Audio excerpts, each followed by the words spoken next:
નમસ્કાર ખેડૂત મિત્રો, ખેડૂત વાણી ગ્રુપમાં આપ સૌનું હાર્દિક સ્વાગત છે. ગુજરાતમાં માવઠા બાદ હવે કરા પણ પડી શકે છે. આંબાલાલ પટેલે માવઠાને લગતી બહુ મોટી આગાહી કરી છે. ફેબ્રુઆરી મહિનામાં બેવડી ઋતુનો અહેસાસ થઈ રહ્યો છે. વારંવાર વાતાવરણમાં પલટો આવી રહ્યો છે.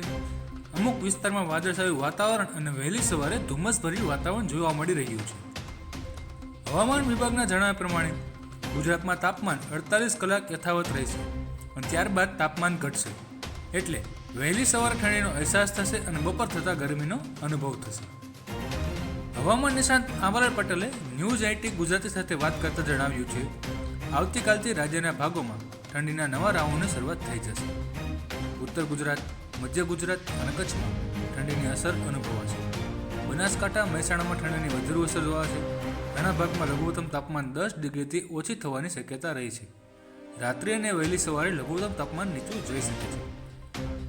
આ સાથે તેમણે જણાવ્યું છે કે 25 થી 26 ફેબ્રુઆરીના બીજું એક વેસ્ટર્ન ડિસ્ટર્બન્સ આવતા આ ફેબ્રુઆરી મહિનાના અંતમાં વેસ્ટર્ન ડિસ્ટર્બન્સ આવતા 25 થી 27 ફેબ્રુઆરીના રોજ વાતાવરણ વાદળછાયું રહેશે.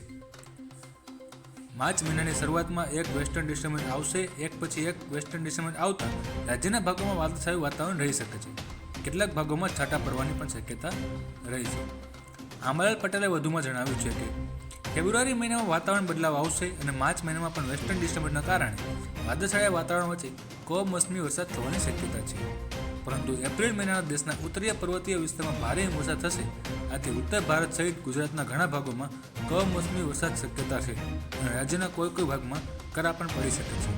તો ખેડૂત મિત્રો, આવા જ આંબાલાલ પટેલ, અશોક પટેલ, પરેશ ગોસ્વામી તેમજ હવામાન વિભાગની આગાહી મેળવવા માટે આજે જ ખેડૂત વાણી ગ્રુપને સબસ્ક્રાઇબ કરો.